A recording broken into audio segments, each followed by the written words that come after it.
Released in Japan on June 23, 2016 and in the US on February 28, 2017 with the European release date at the time of this review to be confirmed, we have Story of Seasons Trio of Towns. Developed and published by Marvelous in Japan and by Exceed Games in the US, this game is the third in Marvelous's Story of Seasons games following Story of Seasons back in 2014 to 2016 and returned to Popolo Cross, a Story of Seasons fairy tale in 2016. The game no longer goes under the Harvest Moon name as Natsume own the license to the name and have since gone down their own path with their own Harvest Moon games. In Trio of Towns you play as a male or female farmer who has aspired to become a farmer after visiting a farm as a kid with their mother. You then share this dream with your family when your father tells the family that they have to move because of his job. While your mother and sister are supportive of your decision to become a farmer, your father disapproves and after a long argument finally decides to let you try your hand at farming. You're then sent to your Uncle Frank's farm to learn the ins and outs of the game before finally getting a farm and house to call your own. As the name implies, there are 3 towns in Trio of Towns and each town has their own distinct looks and culture. This borrows a page from Harvest Moon Tale of Two Towns, a 3DS and DS game where your farmer can trade and interact with folks from a western and eastern style town. As with the other games, you can talk to the townsfolk and become friends with them, even finding that special someone in your life while trying to prove to your dad that you have what it takes to be a farmer. But is the game any good? Find out in The Good.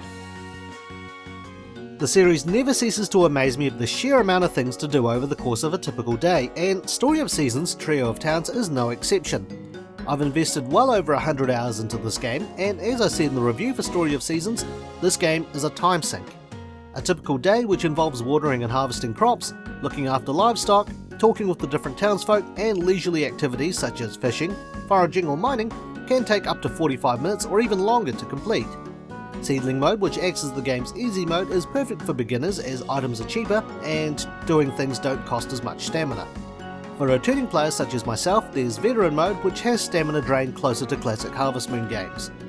Unlike the original Story of Seasons, and as the title of the name once again implies, Trio of Towns has 3 towns that your farmer can visit, although only one is available to you from the beginning. Each town has different folks, cultures and lifestyles to keep things interesting. From a western town to an eastern and even a tropical influenced town, each town also has different items, crops and clothing for sale.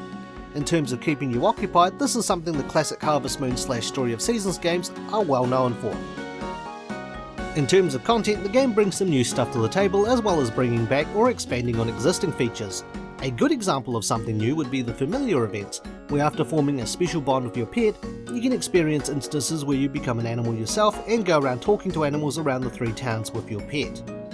Another new feature I liked would have been the additional effects you get from eating food.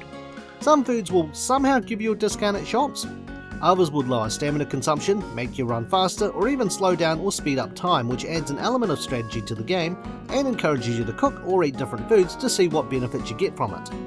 Examples of existing features returning include the reintroduction of the shipping bin, which also allows you to choose which town you want to ship your goods to, which comes in handy as you build up relationships with the towns. Expansion of existing features include additional animals such as the quail and buffalo, introduction of different qualities of a crop, and even harvesting produce grown in the wild like avocados, plums and breadfruit to name a few.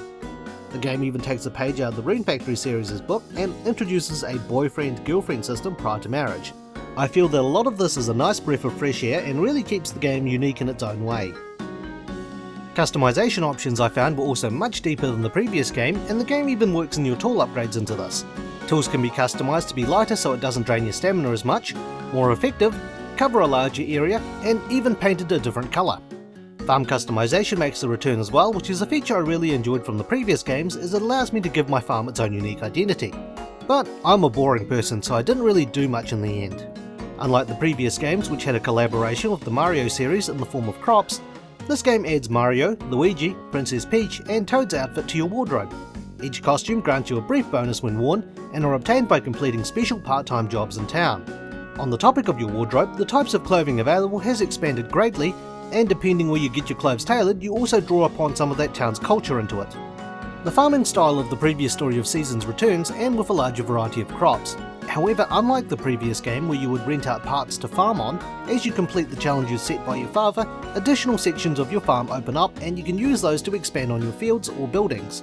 Beehives, paddies and mushroom logs are things that you can build and place freely on your farm now, and with no time limit you don't have to worry so much about paying rent. Growing crops is much the same as Story of Seasons, where one bag of seeds will cover a 3x3 section, and you only have to water the section as opposed to each individual seed, which is a godsend on time management. The game, however, has its flaws, and it's time we explored them in the bad. The part-time jobs were a feature I wasn't awfully keen on. A lot of the jobs I felt were far too simple, such as harvesting 2 fields or pressing A to chop wood. To match the simplicity, the pay from those jobs were abysmal, and you could easily make more money by simply foraging or mining. However, doing these also helps increase your relationship with the 3 towns as well, which makes doing them a painful necessity. Other jobs, such as picking up weeds, I found were more of a joke than anything. With the exception of one area where the weeds can be hidden by tall grass, all of the items to be picked up are all clumped together in areas making them too easy to pick up. To add insult to injury, the person who issued you with that job even encourages you to keep the weeds as they have no use for them. Other jobs include delivering things from one person to another despite the existence of a postman, and probably the most interesting, trying out a drug for the doctor in town which will either rejuvenate you or leave you clinging for dear life. Long story short, I can't say I'm a fan of the job system. The town link requirements can be a bit out there too and very time consuming, having to do things like collecting azuki beans which take nearly a season and a half to grow, or collecting 50 chili peppers to help a shop only to realise that you're short by a handful and can't do much about it until the correct season rolls around. While there isn't a time limit for these, some of the requests pretty much punish you for not growing enough of the right thing at the right time, forcing you to wait until next year. I'll mention this in passing, but Save's coming to mind the right thing is alive and well. Other than that, there isn't much else I can fault with the game, so now I'll give the opinion. Story of Seasons Trio of Towns I would consider a better game than the original Story of Seasons. I'd like to say they took the idea of Harvest Moon, A Tale of Two Towns, but added a third town in and made everyone friends with one another instead of sworn enemies. It pretty much did Tale of Two Towns better. I hold the Story of Seasons games in high regards, and I had more fun playing them than even Stardew Valley, which is another game I'd recommend if you're into the series. The game is easily one of the better titles in the franchise, and if you're a fan of Harvest Moon, you owe it to yourself to play this. This game has so much content to keep you entertained for ages, with more coming its way in the form of DLC courtesy of the fine folks at Xseed Games. So with that, it's time for my rating. Story of Seasons Trio of Town gets a Platinum Turnip out of 10, which is really good by the way. Platinum Turnips are not actually available in game. Thanks for watching, and stay tuned for the next Infinite Backlog review. If you enjoyed today's review, feel free to check out our other videos and subscribe for more. You can also follow us on Twitter, Instagram and our Facebook page. Once again, thank you for watching.